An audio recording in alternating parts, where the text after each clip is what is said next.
Hey. All right, here we go. Please, can we get this right? Hey, my name is Liv. Hi guys.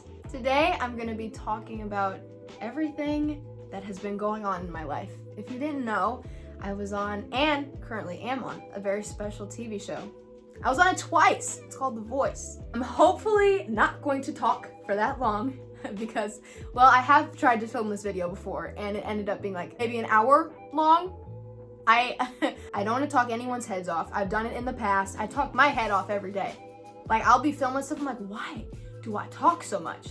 But it's okay because like now I actually have something to talk about. I've always wanted to be a YouTuber since I was 11. I always wanted to make videos, but I never knew what to make them about. So I ended up just posting videos of me interviewing myself with little pieces of paper, pretending like they were fan asked questions like, what is your name? Well, first, who am I? Well, my name is Olivia. Why do you want to have a channel? Wow, is the funniest thing. Like, it's still out there. Like, you can check them out now. They're hilarious if you want a good laugh. And you know what? There's a lot that hasn't been said about my journey on The Voice, and I'm ready to share it. So if you're interested in that, stay tuned. So before we talk about how that happened, let's do a quick recap of season 28. So last summer, I ended up flying to Burbank, California because I got the amazing opportunity to be on The Voice. What a lot of people don't know about The Voice is that leading up to the main audition, being on stage, performing for the coaches, there are so many steps prior to that. You have to go through multiple online Zoom auditions. You can either attend an open call in one of the main cities they have, like Nashville, I think they have one in LA, or you can submit videos and send them in. When I first got the call that I had made it past the first round, at the time, I thought that had just meant that I was about to fly to California, and I still have the video. I set my phone down as if I was opening up like a college acceptance letter, and I was like, I made it! Little did I know, I had like 30 more rounds to go. But it was all worth it because I eventually made it past all those special steps, and I eventually flew to California. And there I met so many incredible people, and I got to learn so much about music, so much about myself as an artist, and kind of how to develop myself as an artist. I remember getting my song, and I got Espresso by Sabrina Carpenter, and I was like, okay, like I can work with this. What I love to do so much is take a song and kind of interpret it to the audience, interpret it in my performance, how I feel it. So I hear a song and I'll feel that, oh, this would be a vibe if it was more unplugged. This would be a vibe if it was more intense and had more belts in it, or runs, a run here. That's just kind of how I listen to music, and that's really how I have listened to music for the longest time. I just went with it, and then I was like, okay, let's start off a little bit more unplugged, kind of like a cafe vibe, and then have it fade into kind of the original song, which, don't get me wrong, is a vibe, just not for the show. At least my deliverance of it wasn't, because I obviously didn't get a chair turn. As I was performing, I was like, right before I went, I was like, oh, I just can't wait to maybe get a chair turn.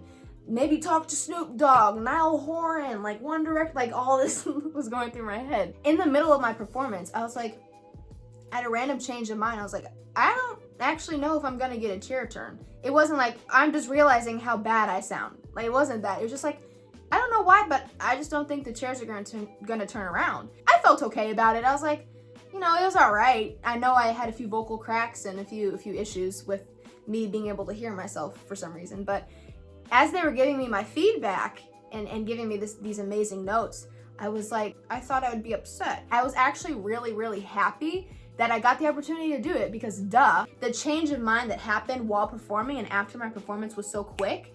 I was like, oh, okay, I'm fine. So they gave me the amazing feedback, and my parents got to come up on stage, and I got to hug all the coaches as I gave them suckers, which was great. It was a great experience, and I walked off stage feeling satisfied and feeling happy with that opportunity I had. I was like, listen, I'm only 16. Like, who knows what's gonna happen when I'm older? But then everything changed, because then I got called back for season 29. And they were like, listen, we know you didn't get a chair turn, and we usually only call back one person after, you know, every few seasons to come back and give it a second try. Would you be willing to do that? And I was like,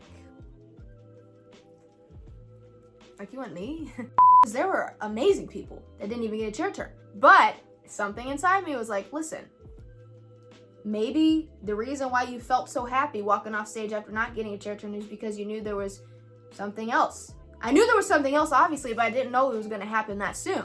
They're like, okay, we want you to come back. I was like, okay. I was like, all right, perfect. We're doing this again. So we went through the whole cycle again. I got to meet a completely new group of people, new artists, so incredibly talented. Just like, I could read about the people all day. The second time around, when I was preparing with my song and trying to work out, you know, what I was gonna do differently, I was like, I kept flashing back to me not getting a chair turn. I was like, okay, so what are all the things I did wrong last season that I can improve upon this season? We didn't go the espresso route like last time.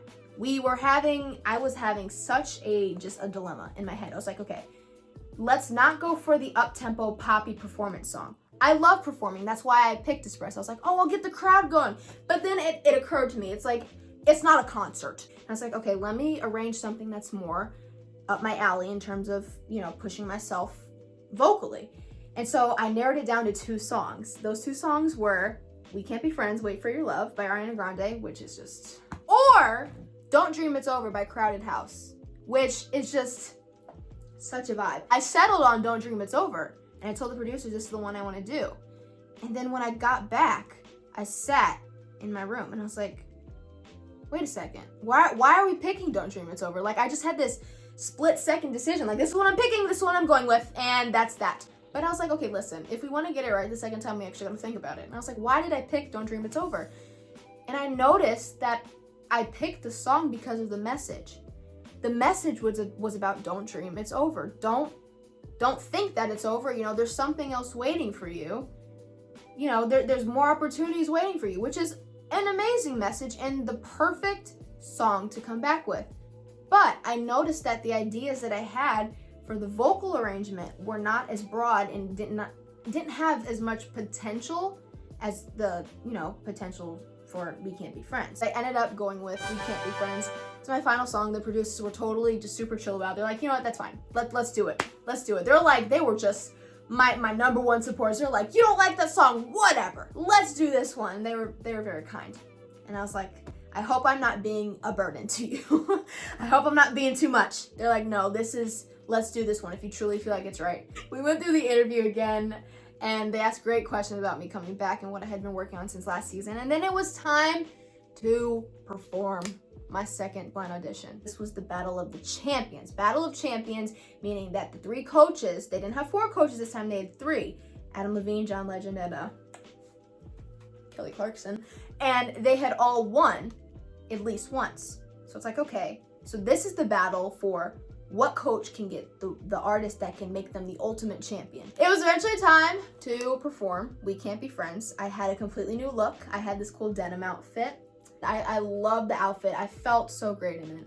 I felt like ready. I was not as nervous as last time. There were just so many what ifs going through my head, just like last season. And I remember telling myself, like, why are we doing this? Like, just get out there and just perform. Like, it's not that serious. It is that serious, but it's not. And then I eventually went on stage, and my mom, they have like the family in like a little back area right behind the stage, but you know, they can see the back of you while you're performing. And my mom was with Carson. My mom said, she was like, I was about to fall over. Like, my knees kept buckling, and on the camera, the entire time, she's just like this the whole time. But I got on stage and I just stood on stage and I performed my song. And what I noticed this second time around was I was able to kind of live in the moment more and enjoy the performance more. Because last season, the moment I started singing, like I said, towards like the middle to the end of the performance, I was like, I don't think I'm getting a chair turn. So I wanted it to be over as soon as it had started. But with this one, it was different. I had gotten on stage and I had really kind of channeled something inside with this song that I had never channeled before emotionally. I remember a few nights before the actual performance, I sang it and I just started crying. And I was like, I've never done this before. I cry listening to music all the time.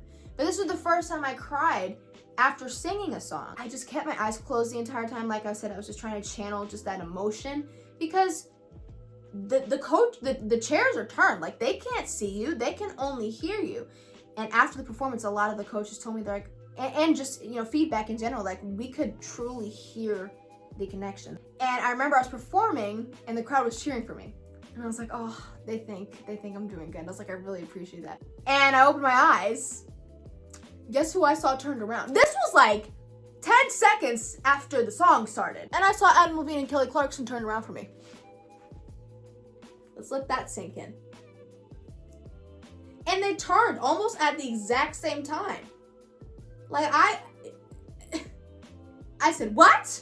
In my head. I didn't say it out loud. But like, oh, I said, oh God. I didn't believe it. What a lot of people don't know is when they turn their chair around and they hit their button, you don't hear it, which is a good thing, because if you heard that while you're singing, I didn't think, like, it would throw a lot of people off. It would make me feel great, like, oh wait, I got a chair turn, but I feel like it would just mess up my entire performance. So you don't hear it. So I just opened my eyes and I saw both of them turn around and I was like, I glued those eyes shut immediately. I was like, if I want to get through the song and have them not regret turning their chair around for me, let me just shut my eyes. I just focused the rest of the performance on connecting with the audience, and I somehow managed to hold it together. I was so surprised. I held it together.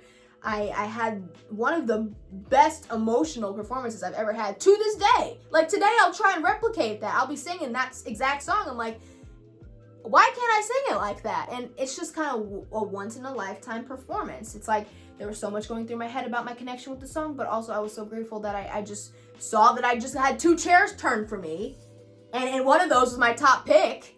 Like everything was going through my mind in that performance, and I was just so happy. After I got done with my performance, your girl cried. Your girl cried a lot. They cut it out, thank God. I just kept crying and crying and crying.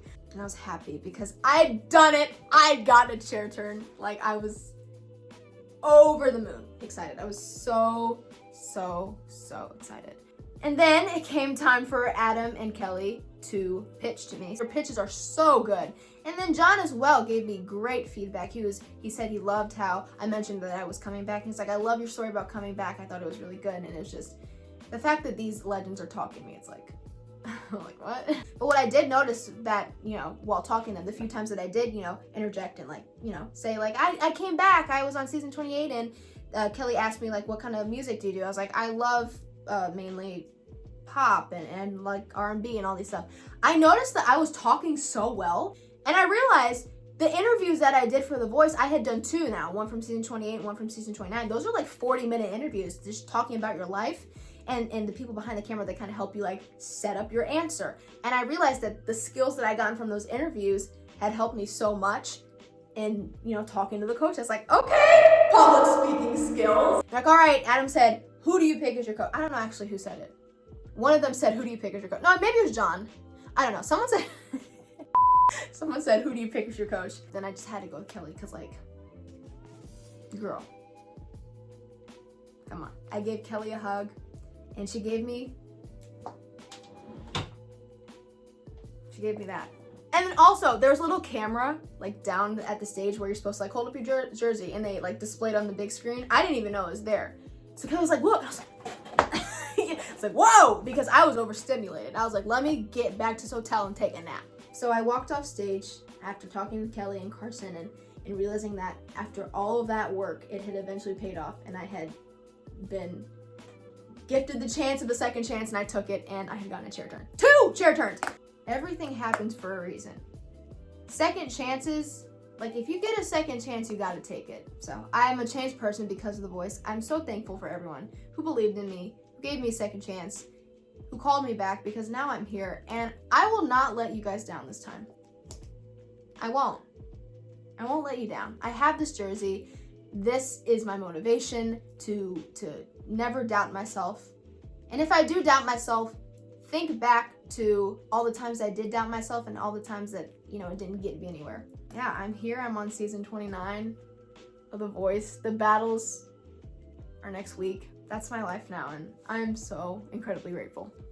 Okay, so I wanted to show you guys my outfit for the blinds. I had this sequin top, very beautiful, and then to go with it, I had these jeans.